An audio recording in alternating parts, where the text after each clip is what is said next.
भारतवर्ष में अनेक महापुरुष, वीर और वीरांगनाएं हुए हैं जिन्होंने अखंड भारत का सपना देखा और देश के लिए स्वयं के प्राणों की बलि दी।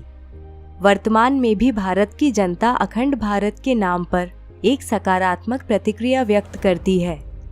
आज के एपिसोड में हम लेकर आए हैं एक महत्वपूर्ण जानकारी।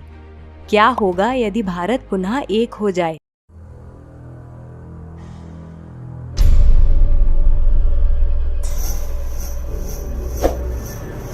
वर्तमान में भारत अनेक राज्यों में विभाजित है, जहां भिन्न भिन्न प्रकार की भाषाएं बोली जाती हैं।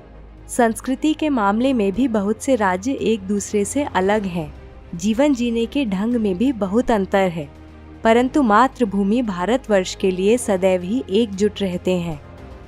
भारत हमेशा से ही बहुत समृद्ध रहा है, परंतु इसके एक के बाद एक टुकड़े होते गए और यह अनेक भागों में विभाजित हो गया और प्राचीन भारत की तुलना में भारत देश बहुत छोटा होता चला गया।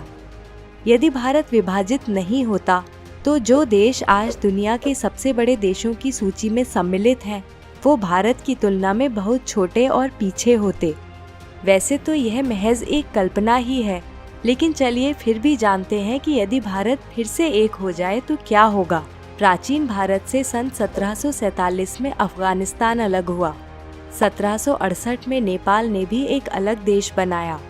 1907 में भूटान, 1947 में पाकिस्तान, 1948 में श्रीलंका और 1971 में बांग्लादेश भी अलग हो गए। इनके अतिरिक्त कुछ और भी भारत के छोटे छोटे हिस्से अलग हुए। साल 2017 में भारत की कुल जनसंख्या 133 करोड़ थी।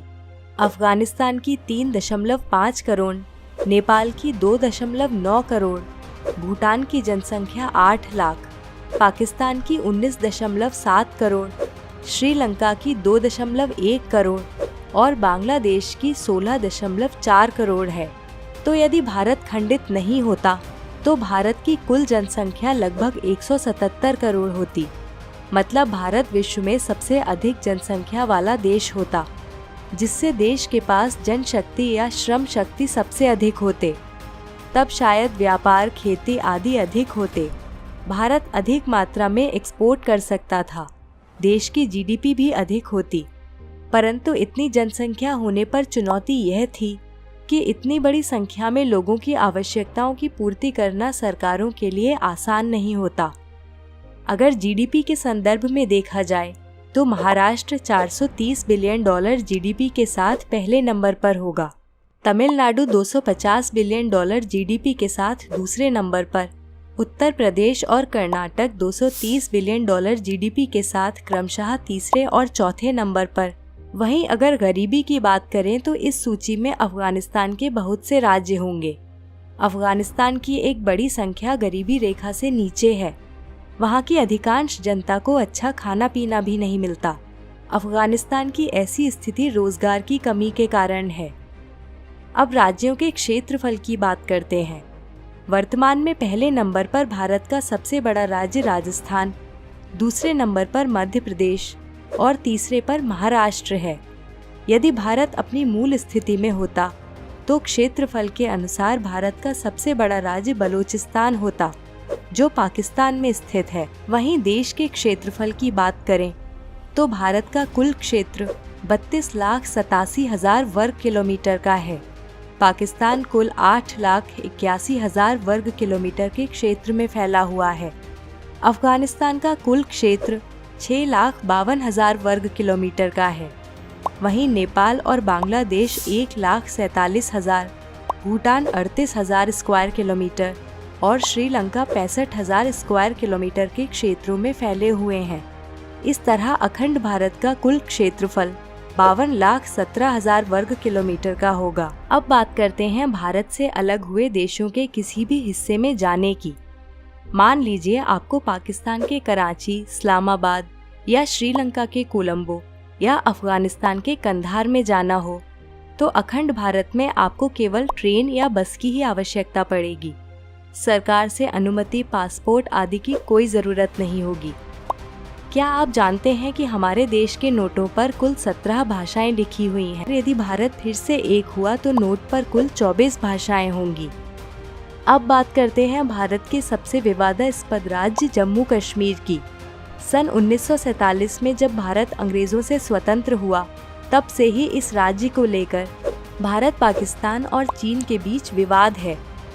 कश्मीर का जो हिस्सा पाकिस्तान के पास है उसे POK यानी पाकिस्तान ऑक्यूपाइड कश्मीर कहा जाता है, और कुछ हिस्सा चीन के पास है जिसे अक्साई चिन कहते हैं।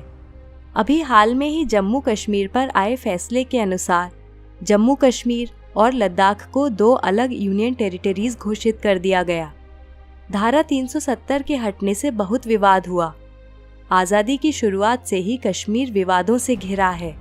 जहां कश्मीर को धरती पर स्वर्ग कहा जाता था, वहीं आज इसकी तस्वीर बदलकर कुछ और ही हो गई है। आज भी कश्मीर की सुंदरता वैसी ही है, लेकिन विवादों से घिरे इस स्वर्ग ने बहुत भयावह दृश्य भी देखे हैं। यदि आज अखंड भारत होता तो कश्मीर पहले की तरह ही विवाद रहित और वास्तव में स्वर्ग ही होता। भारत और पाकिस्तान एक होते और कश्मीर की तरफ कोई आंख उठाकर भी नहीं देख सकता था। एक सशक्त देश के किसी भी राज्य पर कब्जा करना नामुमकिन सा ही होता। जहां वर्तमान में लोग कश्मीर घूमने जाने से पहले 2 बार सोचते हैं, न्यूज़ चेक करते हैं, वहीं यदि भारत फिर एक हो जाए तो कश्मीर में अन्य राज्यों की तरह किसी प्रकार का विवाद नहीं होगा और लोग निडर होकर कश्मीर की खूबसूरत वादियों का आनंद ले सकेंगे। अखंड भारत में कश्मीर एक शांत राज्य होगा। अखंड भारत में अपेक्षाकृत कम सेना का प्रयोग करना पड़ेगा। साथ ही देश की ऊर्जा और समय विकास में लगेंगे। उदाहरण के लिए यदि पाकिस्तान भी भारत में आ जाए तो जो सरहदों पर तनावों की खबरें आती रहती हैं, यह सब खत्म हो जाएगा। साथ ही पाकिस्तानी आतंकी हमलों की संख्या बहुत कम हो जाएगी। आतंकी हमले खत्म हो जाएंगे यह कहना तो मुश्किल है।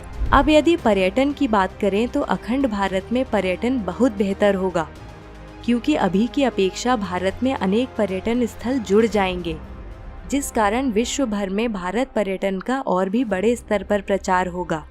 साथ ही भारत में आय के माध्यम बढ़ जाएंगे। आजकल जहां भारत के लोग विदेशों में घूमने जाते हैं, उनके पास एक्सप्लोर करने के लिए और भी बहुत से ऑप्शंस होंगे। विदेशों से भी अब की तुलना में और भी बड़ी संख्या में लोग भारत दर्शन के लिए आएंगे। इससे भारत का पैसा तो देश में रहेगा ही, साथ ही बाहर से आने वाले पर्यटकों का भी पर्यटन के माध्यम से देश की इनकम में बड़ा योगदान होगा। अखंड भारत में भारत को अलग हुए देशों के एयर स्पेस और इनसे गुजरने वाले समुद्री रास्ते उपयोग करने के लिए अनुमति नहीं लेनी पड़ेगी। अब एक बहुत ही इम्पोर्टेंट मुद्दे पर बात करेंगे और यह है CPEC लाइन, यानी चाइना पाकिस्तान इकोनॉमिक कॉरिडोर। दरअसल चीन ने पाकिस्तान के ग्वादर पोर्ट पर यह कॉरिडोर बनाया है। यह लाइन ग्वादर से गुजरती हुई सीधा चीन में जाती है। यह रेलवेज और रोडवेज फ्रेंडली है। इससे चीन को बहुत फायदा है, क्योंकि इसकी सहायता से चीन भारत के एक बड़े समुद्री क्षेत्र को पार किए बिना ही एशिया के अनेक देशों के साथ व्यापार कर सकता है। CPEC बनाकर चीन ने अपने लिए बहुत सी चीज़ों को बहुत आसान कर लिया है। यदि अखंड भारत आज होता तो चीन को कभी यह कॉरिडोर बनाने की परमिशन नहीं देता और चीन को व्यापार के लिए भारत के समुद्र को पार करना पड़ता, जिससे भारत के लिए एक बड़ा फायदा था। अब यदि समुद्री मार्ग की बात करें तो पाकिस्तान, बांग्लादेश और श्रीलंका की समुद्री सीमाओं को मिलाकर अखंड भारत के पास एक बहुत बड़ी समुद्र सीमा होगी। इसके साथ ही नेपाल, अफगानिस्तान और भूटान को भी समुद्री सीमाएं मिलेंगी। भारत को समुद्री मार्गों से होने वाले व्यापार में बड़ी सहायता मिलेगी। साथ ही सभी देशों के पानी के जहाज मिलाकर भारत के पास एक बड़ी संख्या में जहाज होंगे। तो दोस्तों, यह है अखंड भारत की ताकत। अखंड भारत में और क्या क्या परिवर्तन होंगे वो आप हमें कमेंट बॉक्स में लिखकर बताएं। यह वीडियो देखने के लिए आपका धन्यवाद।